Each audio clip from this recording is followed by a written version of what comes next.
എന്തിനടാ ഈ കല്ല്? വീടിന്റെ കല്ലിടിയിൽ കർമ്മമല്ല നടക്കാൻ പോകുന്നേ. അതിന് ഇങ്ങനെ ഒരു കല്ല് വേണമെന്ന് പൂജാരി പറഞ്ഞിരുന്നു. ഇതെവിടെ നൊപ്പിച്ച്? ഇതൊക്കെ ഇന്നലെ പറഞ്ഞിരുന്നു. പിന്നെ ഗണപതി ഒരുക്കാനുള്ള സാധനങ്ങളാ ഈ ബിഗ് ഷോപ്പറില്. നിലവിളക്ക്, അവല്, മലര്, പഴം, ട്യൂഷനിലെ ഉൾപ്പെടെ എല്ലാം ഉണ്ട്. വീടിന് തറക്കല്ലിടാനുള്ള എല്ലാ ഒരുക്കങ്ങളും അളിയൻ അടങ്കല്ലെടുത്തിരിക്കുകയാണല്ലേ? എടാ, വന്ദനയുടെ കല്യാണം മറ്റൊരുത്തിനെ ഉറപ്പിച്ചു കഴിഞ്ഞു. അത് വേണ്ടാന്ന് വെച്ചു കഴിഞ്ഞു. നിന്റെ ഉള്ളിലൊരുപ്പ് നീ അവളോട് തുറന്നു പറഞ്ഞിട്ടുമില്ല. പിന്നെ എന്തിനാളിയെ നീ ഈ പാറക്കല്ല് ചുമക്കുന്നത്? വന്ദനയുടെ കഴുത്തില് ഈ ജഗനല്ലാതെ മറ്റാരും താലി കെട്ടില്ല. മനസ്സിലായില്ല? അത് എല്ലാം പുറകെ നിനക്ക് മനസ്സിലാവും, മറ്റുള്ളവർക്കും. അതിനുള്ളൊരു കുരുക്ക് ഞാൻ മുറുക്കി കഴിഞ്ഞു. കുരുക്കോ? എന്ത് കുരുക്ക്? അവൾക്ക് ഒരിക്കലും രക്ഷപ്പെട്ടു പോകാനാകാത്തൊരു കുരുക്ക്. പക്ഷേ ഇവിടെ വീട് പണിയുന്നതിന് തുടക്കത്തിൽ പല തടസ്സങ്ങളും ഉണ്ടാകുന്നല്ലേ തിരുമേനി പറഞ്ഞിരുന്നു. കല്ലിടിയിലെ കർമ്മം ഐശ്വര്യമായിട്ടൊന്ന് നടന്നാ മതിയായിരുന്നു. അതിന് മുടക്കങ്ങളൊന്നും ഉണ്ടാവില്ല. വീട് പണി പൂർത്തിയാക്കി താമസാവുന്നതോടെ വലിയ മാറ്റങ്ങൾ ഉണ്ടാകും.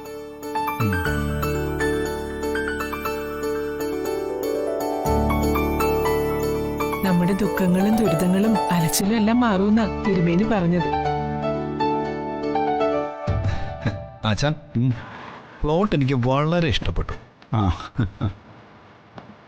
സിറ്റിന്ന് അധികം ദൂരവുമില്ല, സമനിരപ്പായ ഭൂമി, ശാന്തമായ ചുറ്റുപാടുകളും. അച്ഛന്റെ സെലക്ഷൻ സമ്മതിച്ചിരിക്കുന്നു.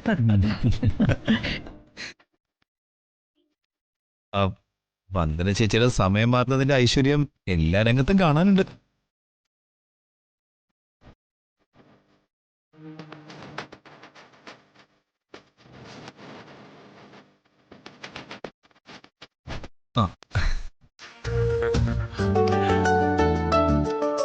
കേട്ടോ ചന്ദ്രികെ, നമ്മളെക്കാൾ മുമ്പേ തന്നെ ജഗൻ രാവിലെ ഇവിടെ എത്തി പൂജാകർമ്മത്തിനുള്ള ഏർപ്പാടും തുടങ്ങി.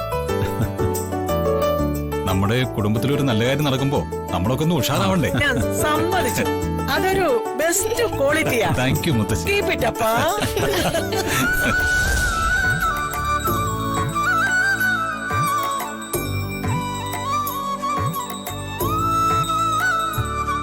അയ്യോ, കിണറുവെള്ളം മറന്നു.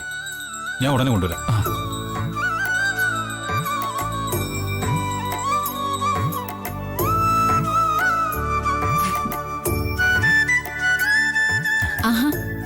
ഇതെവിടെ പോണു? എന്താ ഇത്?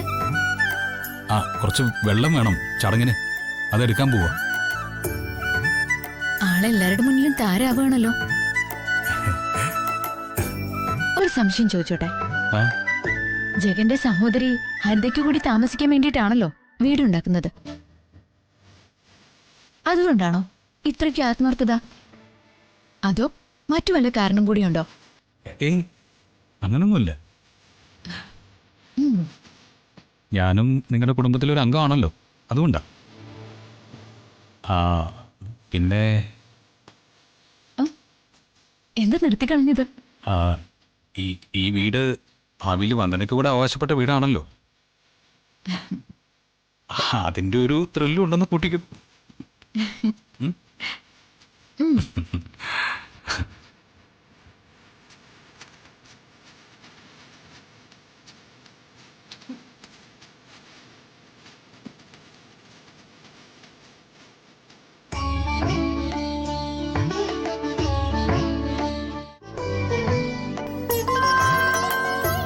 പരിചയമില്ലാത്ത നമ്പറാണല്ലോ.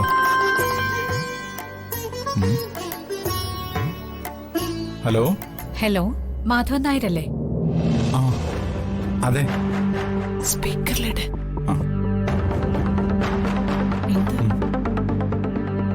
വീടിന്റെ കല്ലിടിയിൽ കർമ്മം നടക്കുകയാണല്ലേ? ചടങ്ങിൽ നിന്ന് ബോധപൂർവം എന്നെ ഒഴിവാക്കിയോ? ആരാണ്? എനിക്ക് മനസ്സിലായില്ലല്ലോ. എന്നെ ഒഴിവാക്കി മാധവൻ നായരുടെ സ്വപ്ന ഭവനത്തിന്റെ കല്ലടിയിൽ ചടങ്ങ് നടത്താൻ നിങ്ങൾക്ക് കഴിയുമെന്ന് തോന്നുന്നുണ്ടോ?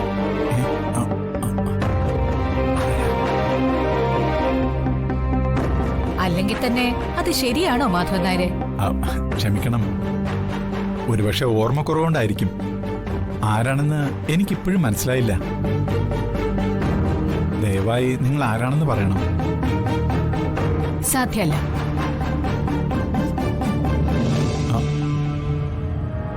ഫോൺ കട്ടാക്കി. ശോ, ആരാണെന്ന് പറഞ്ഞതുമില്ല. തിരിച്ചു വിളിക്കും മാധവേട്ട. ആ, ആ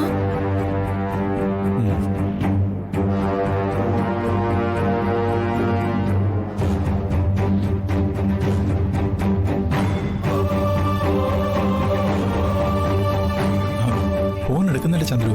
ശോ, ഒരു പരിചയമില്ലാത്ത നമ്പറിൽ നിന്ന് ഒരു സ്ത്രീ വിളിക്കുക, ഏറെ അടുപ്പമുള്ളതുപോലെ സംസാരിക്കുക.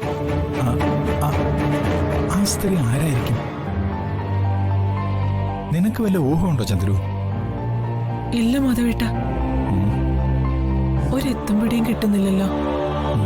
ഒരു നല്ല കാര്യം തുടങ്ങുമ്പോ അത്ര പന്തിയല്ലാത്ത ഒരു ഫോൺ കോൾ.